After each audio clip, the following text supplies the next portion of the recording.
Glórias a Deus, uma boa noite e a paz do Senhor a todos os irmãos que estão do outro lado desse vídeo.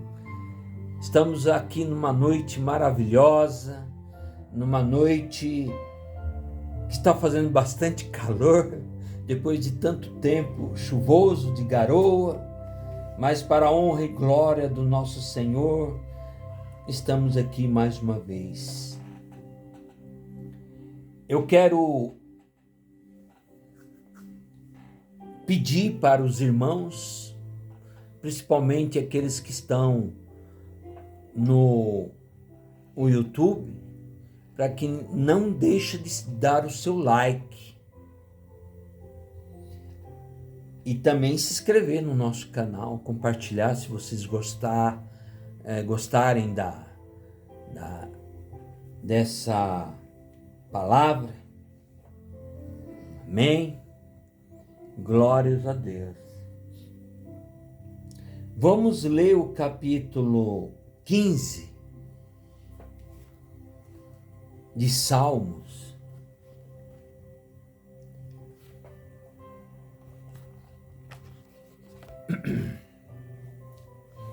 Senhor, quem habitará no teu tabernáculo?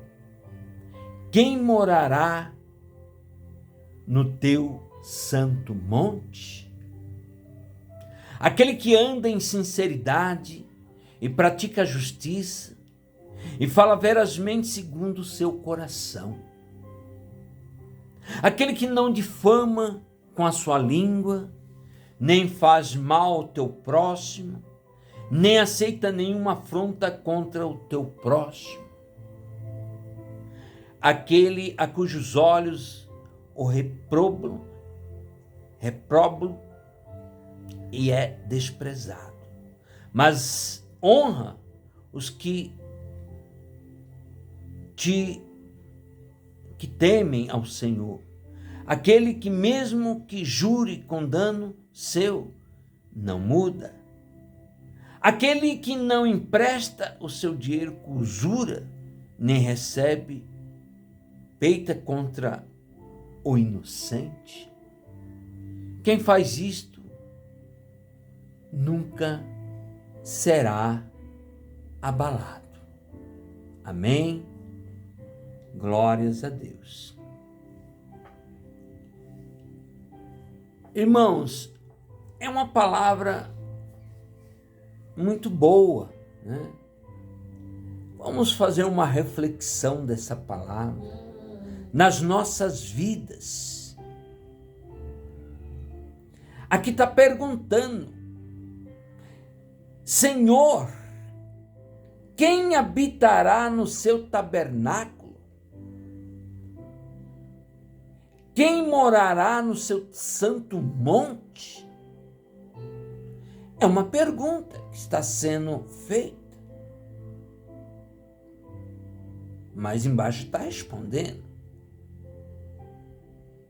Aquele que anda em sinceridade e pratica a justiça, evidentemente, e fala verazmente segundo o seu coração. Aquele que não difama com a sua língua, nem faz mal ao seu próximo, nem aceita nenhuma afronta contra o seu próximo. Irmãos, quando a gente vê essas coisas e a gente começa a analisar como a gente vive, quem está à nossa volta, o que as pessoas fazem.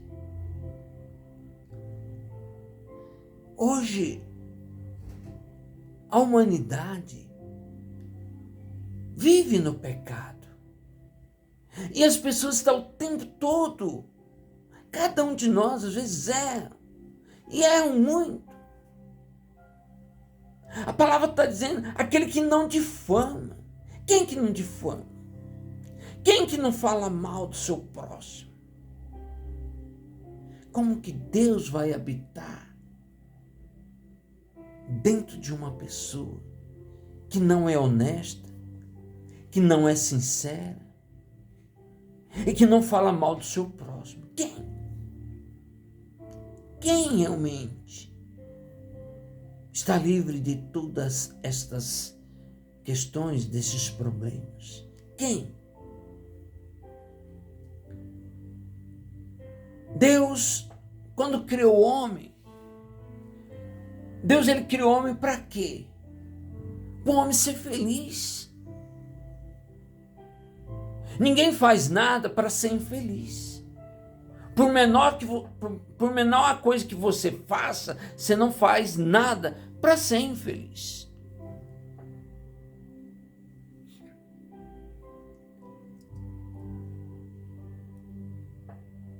Você sempre faz algo para sentir uma certa alegria. Se você faz um objeto, por menor que seja ele, um bom dia para uma pessoa, uma boa noite, ou dizer eu gosto de você, eu estou com você. Então você cria um objeto, você cria algo para transmitir alegria para o seu próximo. Esta é a realidade. Então, quando Deus ele criou o homem, ele não criou o homem para ser um pecador. Não. Deus ele criou o homem para que esse homem fosse objeto de alegria para com Deus. Essa que é a realidade. Não existe outra forma, não existe outro jeito. Deus ele criou o homem para sentir alegria. Deus queria sentir alegria em um objeto perfeito.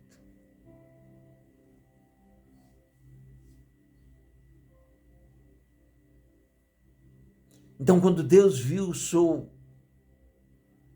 a sua primeira obra da natureza cair por terra, certamente Deus ele não se sentiu muito bem com isso. O homem ele caiu. O homem se rebelou contra Deus. O homem foi contra Deus. Quando você vai lá no capítulo 6 de Gênesis, se eu não esteja enganado, está dizendo o seguinte: e Deus se arrependeu de ter criado o homem sobre a face da terra, e ficou com seu coração ferido de íntima dor. Olha só. Olha o problema que foi criado. E aquele primeiro homem e aquela primeira mulher que foram criados, que deveria ser o Filho de Deus naquela época, não fez por merecer. Criou um problema muito sério na humanidade. E Deus ele não fez outra coisa na história humana para poder resgatar esses seres humanos. E a gente já vê logo de cara que já o seu primeiro filho já vai matar o seu segundo filho. Caracterizando assim que o problema realmente chegou para ficar.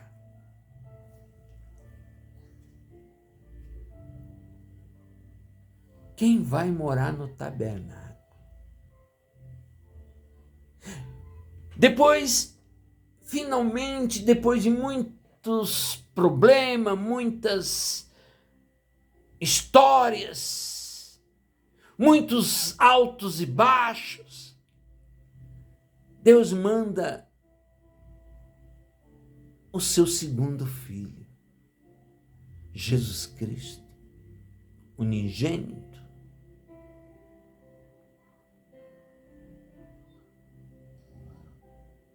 E para a tristeza de Deus, mais uma vez,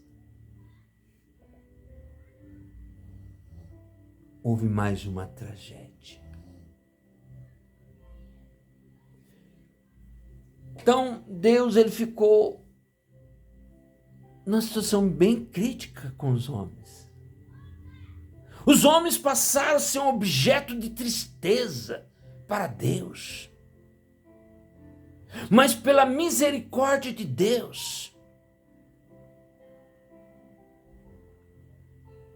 Deus com toda a sua misericórdia, eu vou resgatar esses homens. E o seu filho unigênito, primogênito, que não foi aceito naquela época, se entregou na cruz do Calvário. Ele se entregou na cruz do Calvário para dar a salvação para os seres humanos, para que a vinda dele não fosse em vão nesta terra. Então ele se sacrificou, ele se fez de maldito indo para a cruz, porque ir para a cruz naquela época, irmãos, para quem não sabe, era uma situação de maldição. Os piores dos piores é que iam para a cruz. E Jesus ele vai se entregar, ele se faz de maldito para poder resgatar os seres humanos. Foi humilhado, chicoteado. Como será que Deus viu tudo isto?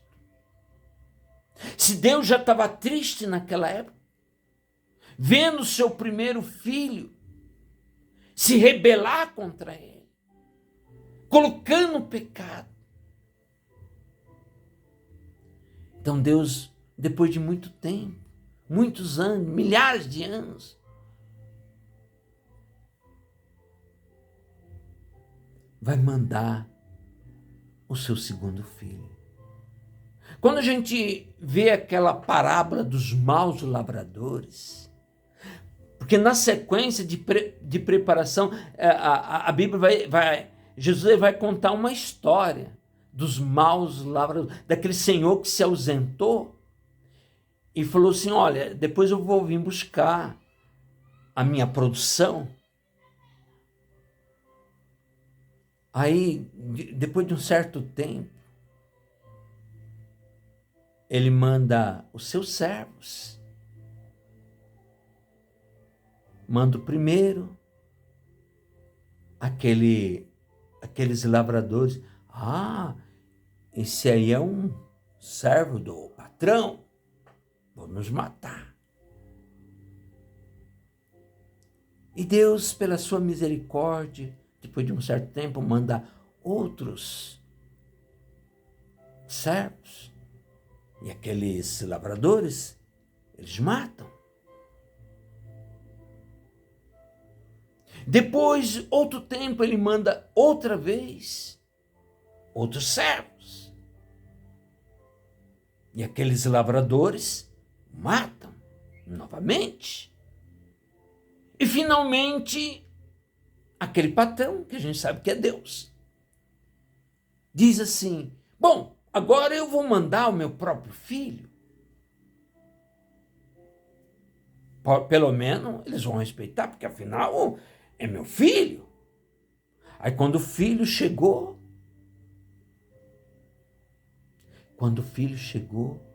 os lavradores, esse é o herdeiro, vamos matar, porque aí pelo menos a gente vai ficar com tudo. E foi o que eles fizeram.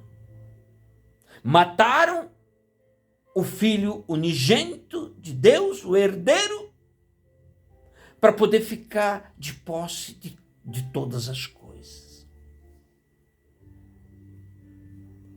Aí a palavra vai dizer, maus lavradores, o Senhor vai dizer, maus lavradores. Certamente o reino de Deus vos será tirado e será dado a um outro reino, onde possa se cumprir, na sua época, a realidade, a missão. Então, o reino do céu vos será tirado e será dado a outros povos. Então, irmãos, a gente vê como que foi difícil a preparação para a vinda daquele unigênito de Deus, do qual aquele povo simplesmente o sacrificou. Quanto que as pessoas, muitas vezes, são ingratas para com Deus. Deus querendo fazer o melhor e as pessoas querendo fazer o pior. Mas o pecado prevalece. O mal prevalece. E aí ele vai dizer assim, antes dele partir, aquele unigênito, eu vou, mas eu volto. Então a gente vê o quanto que é difícil para as pessoas entenderem o trabalhar de Deus. As pessoas muitas vezes procuram Deus porque quer se dar bem, quer ter um bom local, uma boa casa, um bom carro, um bom isso, um bom aquilo, mas não estão preocupados com nada. Deus sofreu, como a própria Bíblia está dizendo em Gênesis 6,6. Arrependo-me de ter criado o homem sobre a face da terra e estou com meu coração ferido de íntima dor. Mas o homem não está preocupado com nada.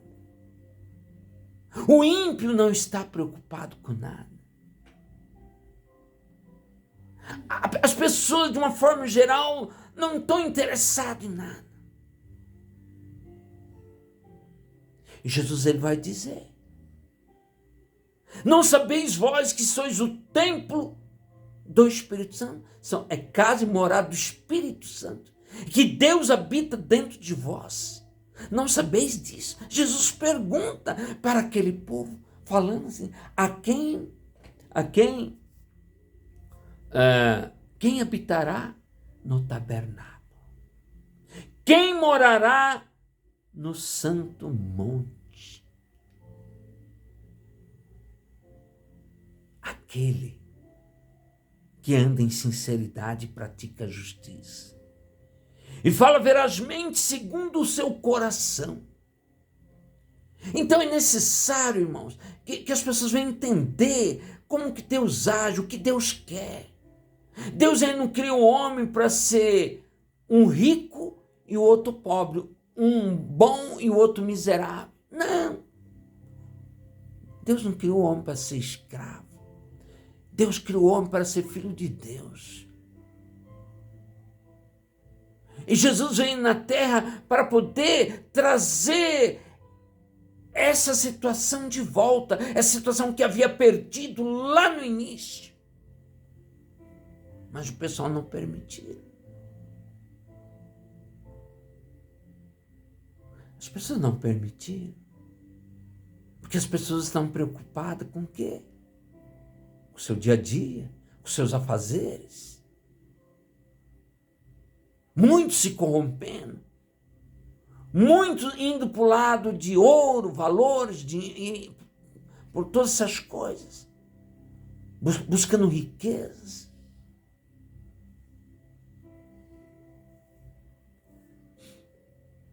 Mas não sabe que depois que ele sair daqui, ele pode ficar numa situação bastante difícil do outro lado.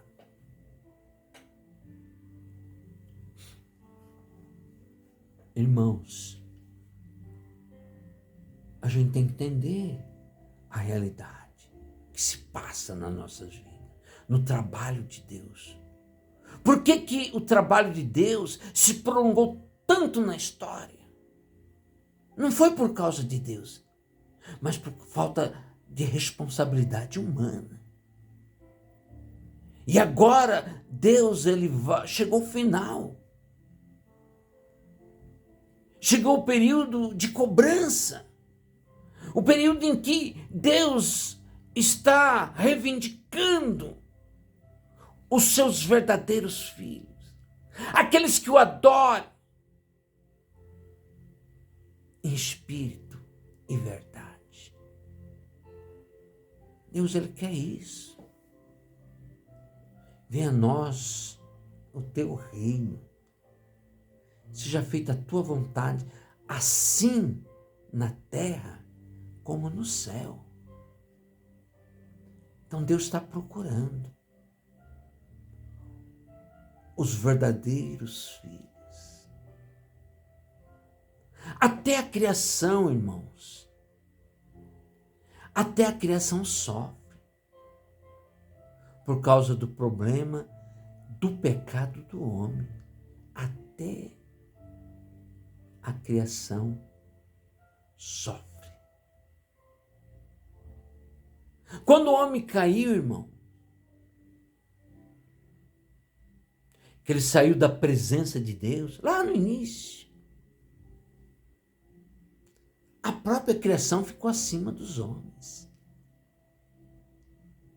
A própria criação ficou acima. Tem uma passagem que diz assim, eu não sei a parte agora, mas está dizendo assim, depois a pessoa pode puxar no Google, né? O boi conhece o possuidor, o asno estábulo do seu dono. Mas Israel, meu povo, não conhece nada, meu povo não tem entendimento. Ou seja, a Bíblia está falando que o animal sabe, que o burro sabe, o cavalo sabe, os passos sabem, mas os homens que foram criados como filhos de Deus, que deveriam estar acima da criação, não sabem de nada. Meu povo não conhece nada. Olha que ponto que o homem chegou. E ele se acha o todo poderoso, acha que pode fazer qualquer coisa e pode pisar em cima de tudo e de todos. Não é bem assim, irmãos. Vamos procurar a palavra verdadeira. Vamos entender o trabalhar de Deus. Vamos procurar entender sobre Jesus Cristo, sobre o Espírito Santo, sobre o batismo nas águas. A Bíblia diz que quem não passar pelas águas não poderá entrar no reino de Deus.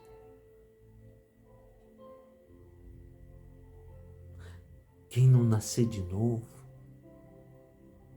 não pode entrar no reino de Deus. Jesus deixou isso bem claro. É só ver lá em Marcos 16 em diante. Então, vamos procurar, vamos entender, porque senão nós vamos ficar em situação muito delicada quando a gente passar para o outro lado. Amém? Vamos procurar a verdadeira palavra, a verdade, em nome de Jesus. Amém? Não esqueça de dar o seu like. Dá uma força para a gente. E se inscreva no canal. E se você gostou dessa mensagem, compartilhe para os seus amigos. Que Deus abençoe.